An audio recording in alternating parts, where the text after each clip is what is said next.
नमस्कार मित्रांनो, टेक्निकल सुश या ऑफिशियल यूट्यूब चॅनलमध्ये तुमचं सर्वांचं स्वागत आहे. मित्रांनो, तुमच्या मोबाईल मधून घर बसल्या आता डिजिटल राशन कार्ड हे डाउनलोड करू शकता अगदी काही मिनिटांमध्ये. सरकारने आता नवीन ॲप लॉन्च केलेले आहे मित्रांनो. आणि राशन कार्ड कसे डाउनलोड करायचे आणि कोणती ॲप आहे आपण या व्हिडिओच्या माध्यमातून समजून घेणार आहोत. त्यामुळे तुम्हाला व्हिडिओ शेवटपर्यंत पाहणं गरजेचं आहे. मित्रांनो, चॅनलवरती नवीन आला असाल तर चॅनलला सबस्क्राईब करून ठेवा आणि बाजूचा बेल आयकॉन प्रेस करायला विसरू नका, जेणेकरून अशाच नवीन नवीन अपडेट तुमच्यापर्यंत पोहोचत राहतील. मित्रांनो, रेशन कार्ड डाउनलोड करण्यासाठी तुमच्या मोबाईलमध्ये प्ले स्टोर ओपन करून घ्या.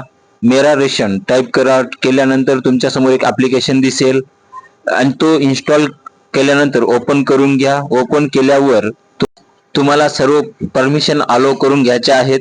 मित्रांनो, अलो केल्यानंतर तुम्हाला इंग्लिश, हिंदी, मराठी यापैकी एक भाषा निवडायची आहे. त्यानंतर तुम्हाला नेक्स्ट यावर क्लिक करायचं आहे.